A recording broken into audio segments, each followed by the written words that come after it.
kembali lagi di acara Paha Jumpa Sehat Podcast. Nah, di sini kita berjumpa dan akan berbincang nih tentang isu-isu kesehatan bersama aku Elis Dan aku Dira. Nah, Dir, hari ini kita akan bahas tentang apa nih, Dir? Oke, jadi Liz dan teman-teman semua, hari ini kita akan bahas seputar diet. Cuman kali ini berbeda nih. Nah, diet yang akan kita bahas yaitu intermittent fasting. Oke, intermittent fasting. Yap, Apa betul. tuh artinya tuh, Dir? Nah, jadi intermittent fasting ini adalah suatu cara pengaturan pola makan atau diet dengan membagi waktu kita ke dalam dua pola, yaitu pola makan dan juga pola puasa. Nah, jadi dalam 24 jam nih Lis ya, ada saatnya waktu-waktu kita harus makan dan ada waktu-waktu kita puasa atau tidak boleh makan. Cuman bedanya intermittent fasting dengan diet lainnya nih Lis, itu ketika kita fase puasa kita masih boleh minum. Yang penting minuman yang kita minum itu tidak mengandung kalori, gula, susu ataupun creamer gitu. Jadi kalau suka kopi masih bisa minum kopi gitu, asalkan tidak dicampur dengan kalori tadi. Oke, terus kira-kira apa nih manfaat yang bisa kita dapat kalau kita ngelakuin intermittent fasting? Nah, aku juga udah baca nih dari cerita teman-teman online, kalau mereka tuh mengatakan dengan dia ngelakuin intermittent fasting ini selama 3 bulan, dia tuh sebenarnya emang berat badan tuh nggak turun terlalu banyak, dia cuma turun 3 kilo, tapi dia ngerasa dengan ngelakuin intermittent fasting ini dia ngerasa tubuhnya tuh jadi lebih sehat dan lebih ringan gitu dia. Oke, ya bener banget nih Liz. Memang ketika kita melakukan IF, itu ternyata kadar insulin dalam tubuh kita tuh menurun, sehingga metabolisme dalam tubuh kita juga meningkat dan fungsi kognitif kita juga meningkat nih Liz. Jadi IF ini bagus untuk kesehatan dan juga menurunkan berat badan. Oke, terus kira-kira ada nggak sih orang yang ternyata dia tuh nggak terlalu disarankan nih untuk ngelakuin IF, ada nggak dia? Ada dong. Cara salah satunya ini adalah orang-orang dengan penyakit jantung, ginjal, dan diabetes mellitus. Kenapa diabetes mellitus? Karena ketika kita IF kan kadar insulin kita menurun nih Liz. Nah, sementara orang-orang yang punya penyakit diabetes mellitus tuh mereka membutuhkan insulin untuk mengontrol ke kadar gula dalam darah mereka. Nah, jadi kalau mereka ikut IF, otomatis itu membahayakan dong bagi diri mereka karena insulinnya tuh menurun gitu. Nah, ada lagi nggak kira-kira Liz? Oke, karena sebenarnya kita ngelakuin puasa yang cukup panjang ya.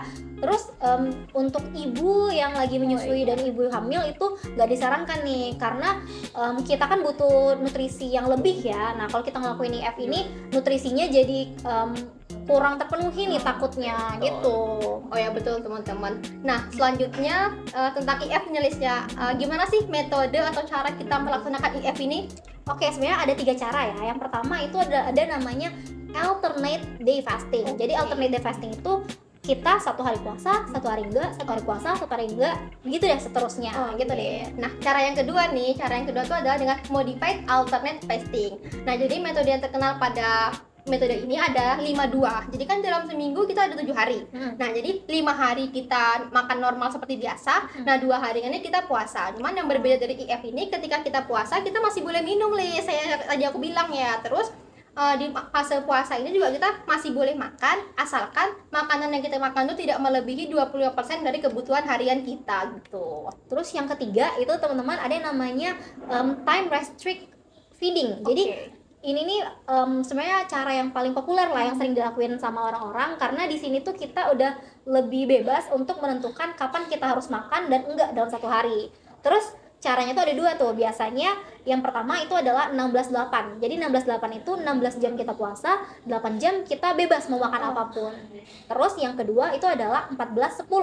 Jadi 14 jam kita puasa, 10 jam itu kita makan sebebasnya. Cuma karena kita makannya tadi puasanya 16 jam cukup lama. Nah, jadi kita tuh harus memastikan bahwa cairan tubuh kita itu tuh terpenuhi. Jadi kita tetap bisa minum air dan kalau bisa tuh minumnya lebih banyak gitu. Iya, yang penting tidak mengandung kalori tadi ya Liz ya. Benar. Oke. Nah, ngomong aku punya pertanyaannya Liz. Kan tadi terus kita ambil 16-8 ya. Nah, otomatis berpotensi dong kita untuk men-skip sarapan. Nah, sementara dari yang aku dengar dari SD nih ya, sarapan itu tuh penting banget karena dia mempengaruhi kesehatan kita juga. Nah, kira-kira ada nggak sih Liz perbedaan antara orang-orang yang melakukan IF tanpa sarapan dengan IF dengan sarapan? Nah, kira-kira tuh gimana Liz? Oke, perbedaannya itu sebenarnya mungkin kembali lagi ke preferensi masing-masing ya. Kan ada orang yang udah terbiasa sarapan, ada yang enggak gitu. Kalau misalnya menurut jurnal, sebenarnya orang yang sarapan dan enggak itu pembakaran kalorinya tuh enggak jauh beda gitu. Terus kalau misalnya kamu orang yang enggak sarapan, kamu sebenarnya bisa ngelakuin menurut jurnal kamu tuh bisa membakar kalori itu lebih banyak daripada orang yang enggak sarapan, yang sarapan gitu.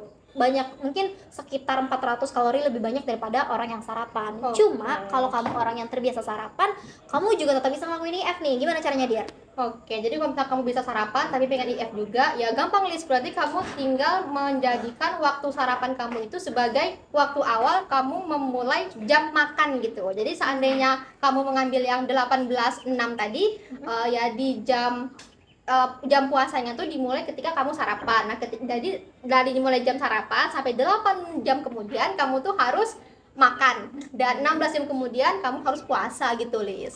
Oh, oke. Terus ada nggak nih tips dan trik dari biar kita tuh selama ngelakuin IF tuh berhasil gitu? Ada nggak dia? Tips and trick supaya IF-nya berhasil ya? Nah, ada nih, Lis. Ada 6 tips nih yang kita bawakan. Tips yang pertama itu adalah kamu harus memperhatikan asupan nutrisi yang kamu makan ketika jam makan tadi, gitu. Jadi harus dilihat nih porsi makannya. Jadi harus diperhatikan baik-baik kalau kalori nutrisi yang dimakan ketika jam makan. Nah, cara yang kedua gimana nih, Lis? Kalau yang kedua itu kamu tentunya harus memporsikan juga ya protein, dan kalau bisa makannya tuh makanan yang berserat gitu. Cara yang ketiga nih ya, itu kamu harus mengenali diri kamu terlebih dahulu nih, Lis. Kan tadi itu IF ini ada 3 metode ya. Nah, jadi kamu harus mengenali mana yang paling sesuai dengan pola atau gaya hidup kamu gitu, Lis. Jadi karena kan IF ini berbeda-beda ya tiap orang ya kondisi tubuhnya gitu. Nah, yang keempat gimana nih, Lis? Yang keempat itu kita harus memastikan kalau tubuh kita tuh terhidrasi dengan baik. Nah, jadi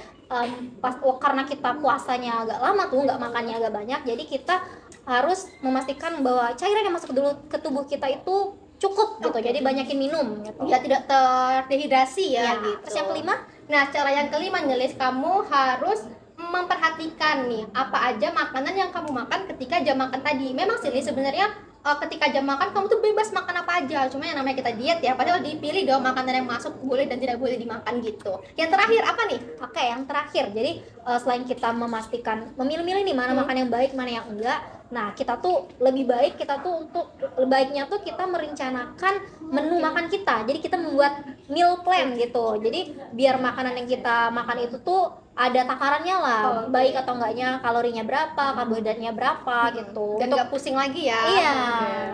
Nah, selanjutnya udah yang keenam ya? Iya, Oke, udah yang keenam. Nah, nggak terasa nih teman-teman, udah lama juga kita ngobrol-ngobrol ya. Nah, cuman aku ada pertanyaan nih, Lis. Karena kita bahas IF sarapan dengan IF yang tidak sarapan. Nah, kalau kamu prefer yang mana nih? IF dengan sarapan atau tidak?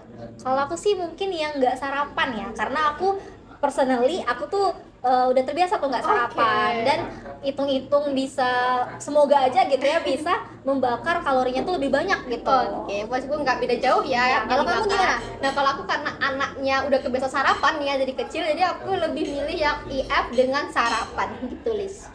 Oke. Jadi gitu ya teman-teman, kita udah belajar dan mengetahui sedikit lah tentang apa itu IF atau intermittent fasting, dan sebenarnya untuk kita tuh kalau ngelakuin IF sarapan atau enggak sih gitu. Udah nggak perlu diperdebatkan lagi ya. Iya.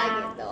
Nah, tapi nih, Lis, ngomong-ngomong aku juga pengen tahu dong teman-teman, kira-kira lebih IF dengan sarapan atau tanpa sarapan ya? Boleh di komen ya teman-teman. Iya, oke. Nah, oke, nggak terasa nih, sudah lama kita ngobrol-ngobrol, dan otomatis teman-teman juga pasti udah paham banyak lah ya tentang IF ini. Nah, kalau gitu sampai jumpa di episode pahat selanjutnya. Di sini aku Dira Dan aku Elis. Bye.